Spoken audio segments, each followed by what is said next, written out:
Hello, everybody, and welcome to today's installment of Tour Pro Talks. Actually, this is the last Tour Pro Talks of the season because I'll be going off on a little holiday soon, but it's going to be a really good one because today I've got Holly Phillips with me. Holly is from the Agency of Hospitality. She helps leading and luxury hotels and tourism boards with their digital strategies and bespoke video marketing approaches. I knew something was going to go wrong there. Welcome, Holly. Thank you so much. Um, and I should also introduce myself, just in case you haven't watched Tour Pro Talks before. I'm Genevieve White, and I'm a travel and tourism copywriter and coach. And welcome, everybody, today.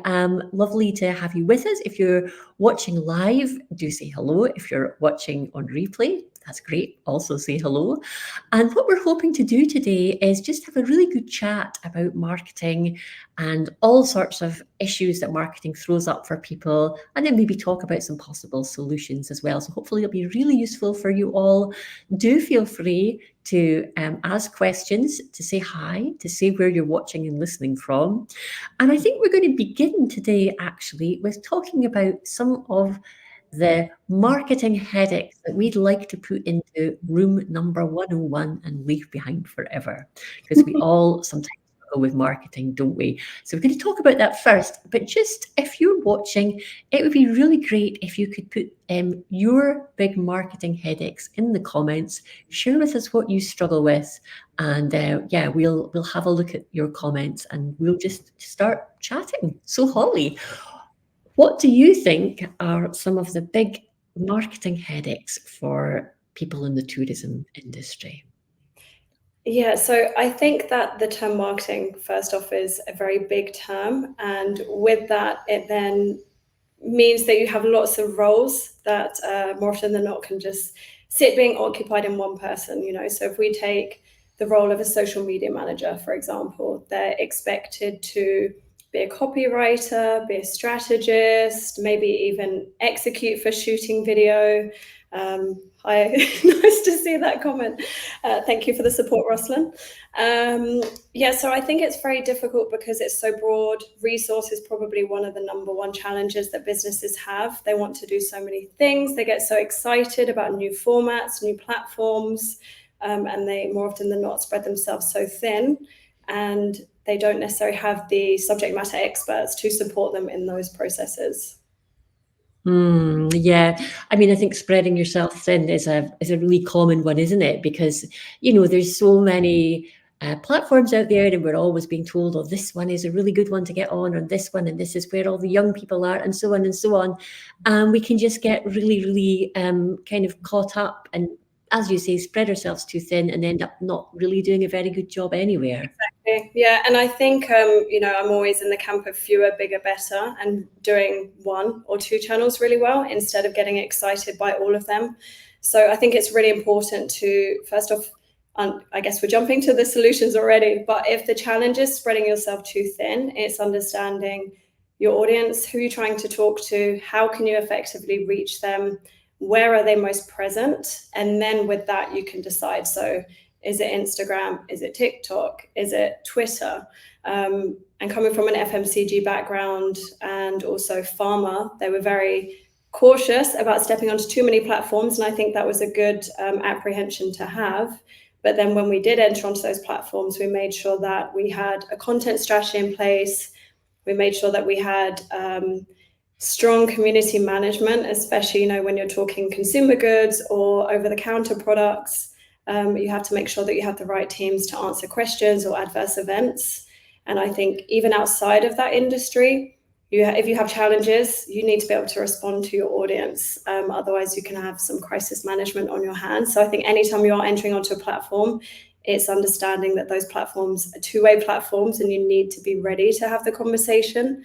And you need to be ready to answer any FAQs, which I don't necessarily see so many industries being prepared for that. I think they know how to execute content, they know how to post content, but in terms of being able to maintain a conversation or at least a challenging conversation, I think that's definitely where brands and businesses and especially tourism need to protect themselves.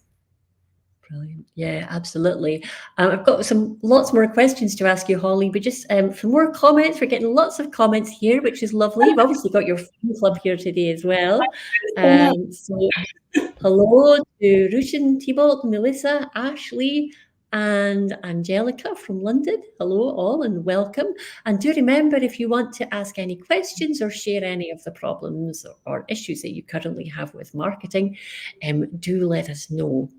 So, yeah, Holly, you were talking about how, you have to find out where your ideal clients are hanging out, what social media platforms they're most likely to be on.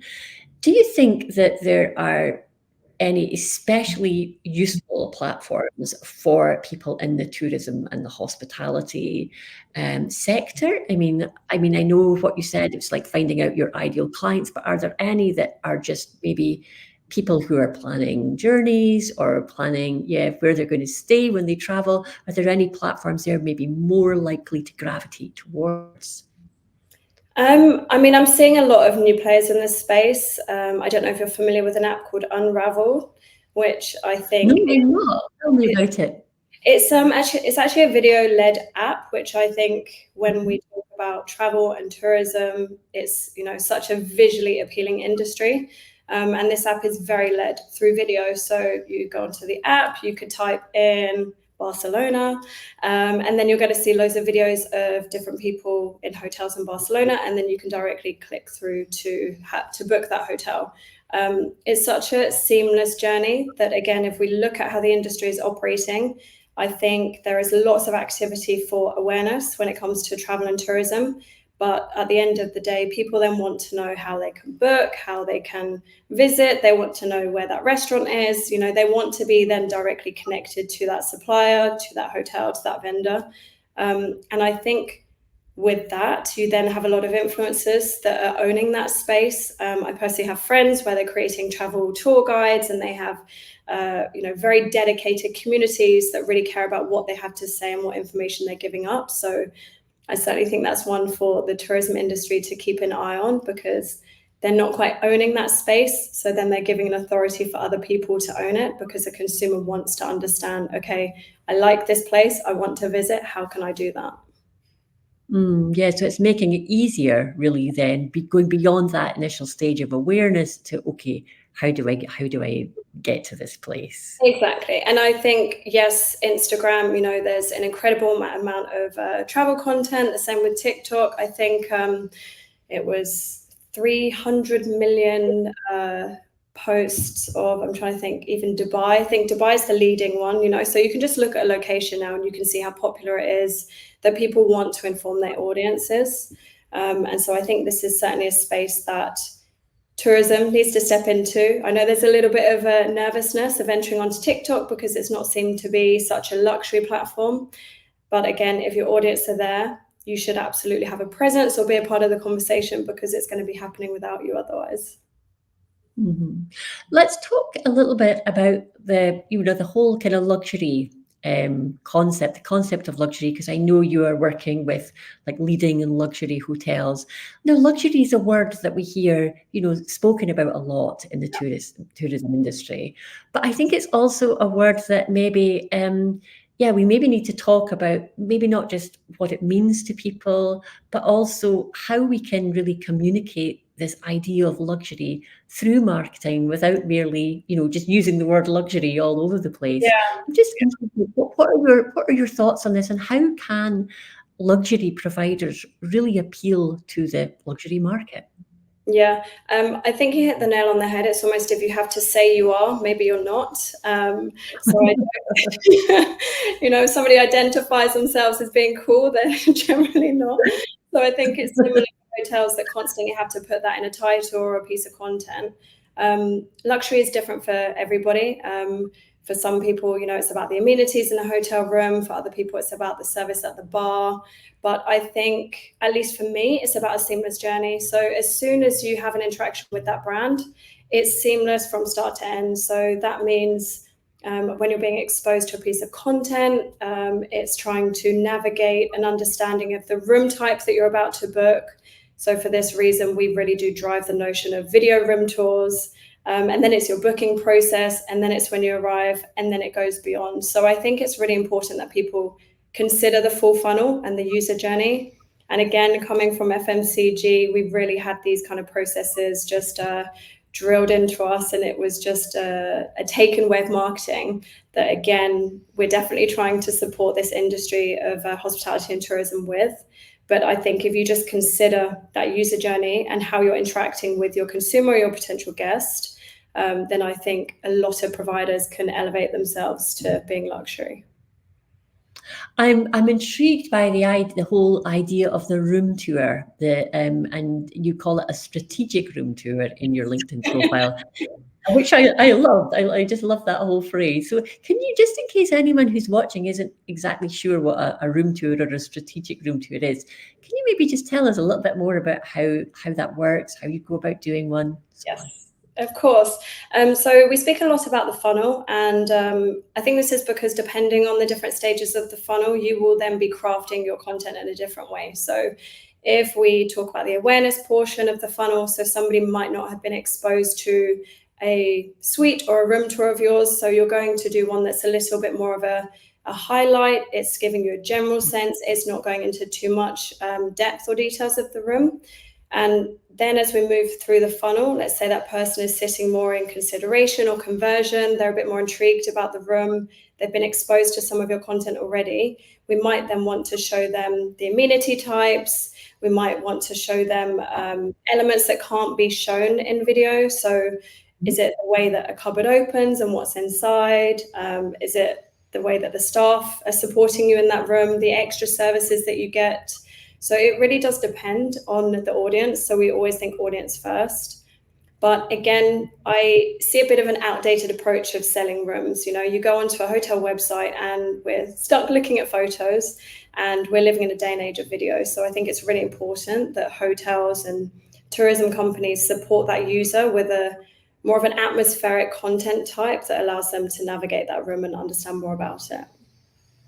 I think that's a great point. And I mean, as a traveler myself, I've just looked at so many sites with all of these disjointed photos. And I think the effect it has is it's impossible to, your mind then has to put together, assemble that room in your head with all of these different components. And it very rarely matches the reality when you turn up.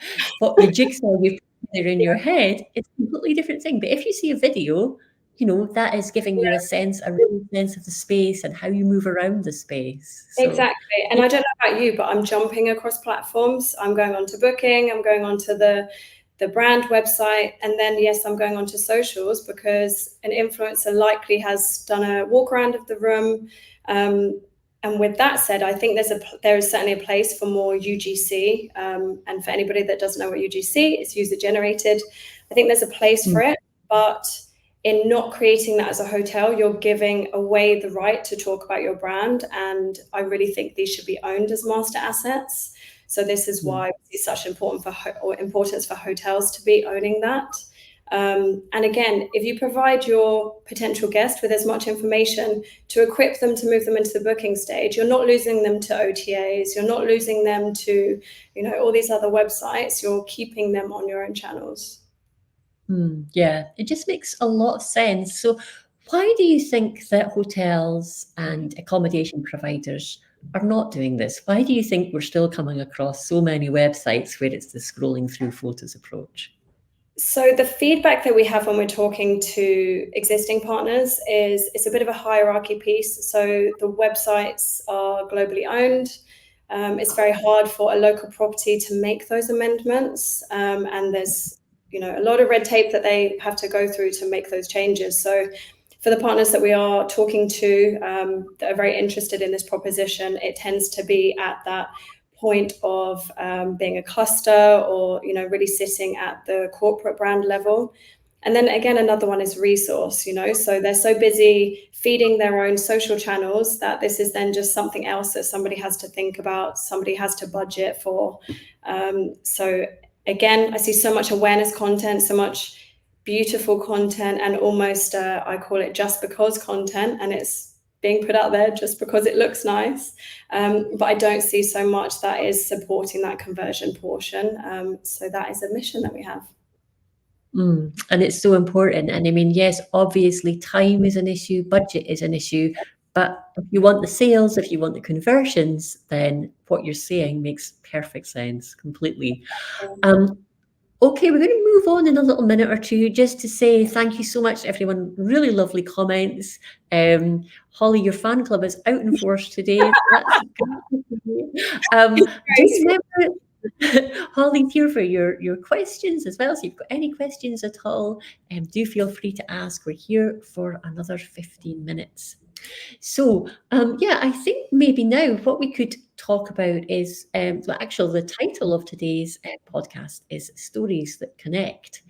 So, let's talk a little bit about storytelling because, you and I both know, Holly, the word storytelling is bandied around quite a bit on social media and marketing, and people, I think, don't always know exactly what it means and why they should be telling stories. So I wonder if you could maybe say a little bit about this.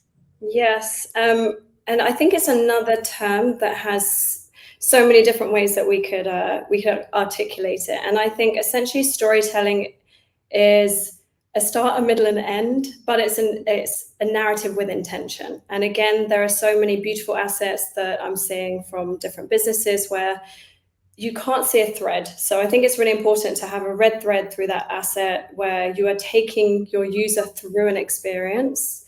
But before we even kind of get to this point of storytelling, I think it's so important that we know who we're trying to talk to. And again, I think this piece, more often than not, isn't identified, so we will, when we're having conversations with hotels, we say, okay, who is your existing audience? Are you trying to tap into a new audience? What is your objective? What is your intention?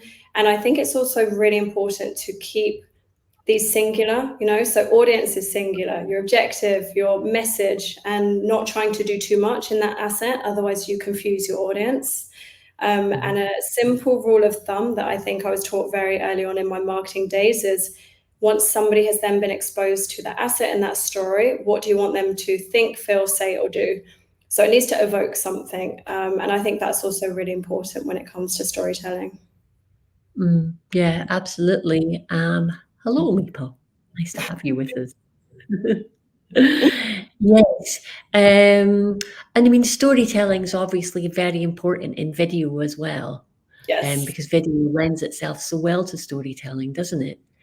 Yeah, I think it's a beautiful format to bring it to life. I can certainly share some examples recently of projects that we worked on. So we worked with the Croatian Tourism Board, and one of their objectives, so again, we always want to know the objective instead of just going out to execute a video, was to let the audience know that Zagreb is not just a city that you kind of jump in and then go to one of the coastal towns. There is so much more to offer. So with that, the intention was showing that it's a city for extended stays. So we partnered with 50 Best, and we wanted to show what you can do in 50 hours. And with that story, it then ladders back to the objective, which is, demonstrating what you can do here for more than just one night. We knew who we're talking to. We know we're trying to tap into an audience that is already arriving in Zagreb, but we're trying to educate them on what else there is to do in the city. And I think that's a really strong example of just being very focused and very singular in that execution. Yeah, absolutely. So, I mean, so much of this comes down to just having a real strategy, doesn't it? It comes down to knowing what you want to do, who you're doing it for, and yeah, then following that up with how you're going to do it. We've got a question actually from Mercy. How do you create the storytelling before creating an asset? And do you use a script? What a super question. Thank you, Mercy. Very good question. So yes, so we storyboard. When we're working with clients, we craft multiple storyboards. I think it's really important that the clients we're working with, they feel they have choice and options, and we're not just, giving them one executional outcome. So we give storyboards, and then we move into a case of having kind of shoot lists. If we are doing face to camera and interviews, obviously we have our questions crafted and our scripting.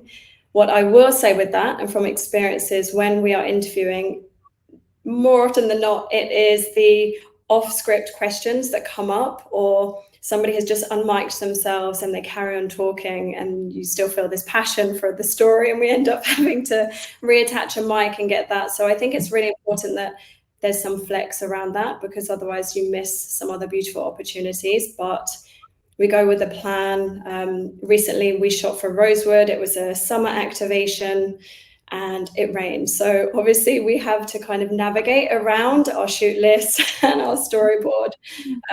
But I think it's just making sure that the client is confident that we're still laddering back to the objective, the initial intention, and they give us that kind of permission, that trust and that authority to flex around what we have scripted already. Fascinating. And you've obviously shooting in all sorts of amazing locations as well. Have you had a favorite location for a shoot? Oh, I think the shoot for Gleneagles in Scotland is always going to stay dear to my heart. And I know the same with Thibault, my partner, because that for us is really the epitome of, I think, luxury hospitality. It's a destination property. They offer so many different activities, but the essence of luxury just really comes through in the service, in the attentiveness. And I think it was just a very special location. So yeah, it was July and it was not so warm. So it's not my usual preference for July, but it was a really, really special property, definitely. Well, here I am in July wearing a jumper, so that is Scotland. Sorry to rub it. Very you sitting out on the balcony looking so warm and sun. But there you have it. Okay, I think Mercy was very happy with your answer. She says thanks. Okay, right. I want to talk about something else now, and that is the topic of AI, which is obviously a huge thing in marketing at the moment. Recently, it's controversial. It's also something I think that tourism professionals are maybe turning to more and more often due to time constraints, Yeah. budget constraints. And I'm really interested to know what your opinions about this are. Yeah, so I know when we had our first call, we spoke about AI, and I think it's such a buzzword, and there's always going to be a hot topic. Everybody gets excited. They all want to jump on it. They want to get involved, and I think AI is great when it is partnered with HI, human intelligence, and AI. This is a perfect match, and I think when it is used just in its own entity, I think this is where it's a bit disappointing to see for some brands, because as you and I said before, we can certainly spot it. I think it should be used as a support mechanic, not to do your marketing as such, or not to suddenly create your content calendars using ChatGPT. If you want to use it to give you suggestions on, give me some content pillars that might be helpful, because I am a small tour guide operating in Turkey, to use it to kind of bounce ideas off, to get inspired by, to do some research, list the top 10 destinations in Europe that are visited every year. These kind of things, I'm an advocate of it. And I think in terms of the copywriting piece, if people are going to use it, then they just need to do a good edit job at the end. The overuse of emojis is obvious. The sentence structure of, the introduction, the bullet points, the in conclusion. I think a lot of people can see through this. And sadly, I think it diminishes your brand or your persona or your reputation when people do become aware that this is what you're doing. Yeah, and I think it is very clear, even if I think I mentioned this when we were chatting before, I think I did see a statistic recently that suggested that actually only about 50% of people were able to detect AI-generated content, which surprised me, I must say, but I think that probably we're in the business of, working with words maybe a little bit more, so maybe it's more obvious to us. But I think even if you're not even if you don't read something and think, oh, this is AI generated, on some level, you're going to be just, if two texts were put in front of you, and one was AI generated and one was human generated, I think pretty much everybody's going to prefer the human generated one, because it sounds human and you can connect with it. Exactly. You do lose that connection. And then I think you lose the ability to differentiate. So, unless you are an expert in prompting AI and you know how to feed it your content strategy, your branding documents, there's so much that you need to feed AI to get the right output. And I think a lot of people are almost using it as a question and answer tool. And if that's how you're using it, then you're going to have very superficial answers that are very general, that again, you're going to lose that differentiation. You're going to lose that ability to pull through your brand identity. And again, I think this is just so important today because we're drowning in content, we're drowning in videos, we're drowning in photos, and the end user doesn't quite know who that brand is that they're talking to. So I think that's really important as well. Yeah, and I mean, it is becoming increasingly, well, I mean, probably you're the same, but I spend a lot of time on travel websites, and it's incredible the amount of Yeah. tourism companies that are just using AI generated content that, I mean, doesn't seem edited even, although I would argue sometimes that it's probably easier just to, in some ways, use AI, as you said, to generate ideas and then write your content from scratch, because sometimes it's harder trying to it's a bit like polishing a turd, isn't it? There's only so much you can do. Exactly. It's better just to start again and use your own voice from the beginning. Exactly. Holly, this has been an amazing discussion, and I can't believe we're actually nearing the end. So I thought maybe we could just round things off with just some general advice you would give. You've packed in so much value to this discussion. Really, no, honestly, you have. I've been taking notes as you've been speaking. It's been amazing. That's really But cool. what would be really good is if you could just maybe finish off with just kind of general advice to a tourism professional who might be struggling to market their business. What would you say to them? How should they begin? Because it's so overwhelming, isn't it? There's so much advice everywhere.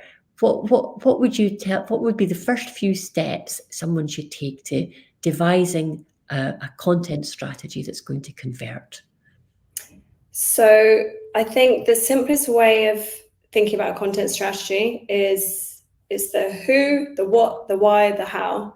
I'm sure I've missed something, but knowing the who as a starting point is so, so crucial. I think being able to talk to your ICP, so your ideal customer persona, is really integral to any plan. And if you start to activate, you start to craft content without knowing who you're talking to, then I think it's then also very hard to judge the success of it. So knowing the who, understanding any, I don't like to talk so much about pain points, but I like to talk about need states. So what do they need in that moment? How can you support them? How can you inform them? How can you educate them? And then breaking those into content pillars. I would never recommend doing more than 5 as an absolute max. So 3 to 5 content pillars, and pushing your content out onto a chosen platform and then testing and learning. So as much as you can create iterations of and test an A to a B version and understanding which one works better. Okay, do people like it when you show an empty room, for example, if we talk about the example of room tours versus a staff member taking you around that room, we can very quickly tell which asset is more successful. But the essence of that asset is the same. The objective is the same. The audience is the same. We've just changed one variability. So I would really recommend that. And always knowing what success looks like. So again, before you throw that asset out to the world, what does success look like, and how can you judge it? I think that's really crucial.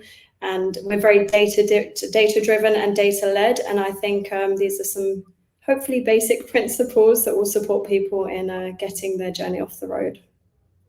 Wow, what a comprehensive answer. And I hope. honestly, I wish I could speak in full sentences like you. You're so amazing at expressing what you're talking Yeah, my brain was I almost had some graphs in my head, so I hope that I did manage to articulate it. Otherwise, you're very kind, Jenny.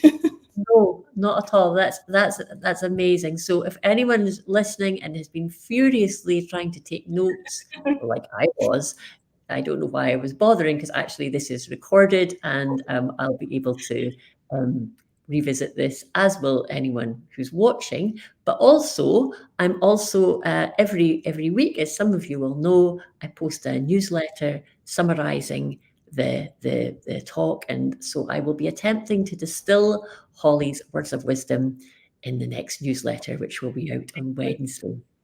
But Holly, once again, thank you. It's been so enlightening talking to you, and you've just got such clear ideas about how to market yourself effectively, how to market your business effectively. And I think that last answer there was just one of the best, in a nutshell, marketing strategies I've ever heard. So thank you for that. And yeah, thank you very much to our lovely, engaged, lively audience today for all your comments. Thanks if you're watching on replay. And yes, thank you for watching, generally. And I will see you all after the summer break, when we'll be coming back for some more Tour Pro talks. But for now, just like to say one more time, thanks again to Holly. And I hope you have a wonderful summer, Holly. And I hope you all have a wonderful summer. Thank you for having me on, Jenny. It was really lovely talking with you. Oh, thank you. You too. Goodbye, everybody. Take care. Thank you, everyone. Bye.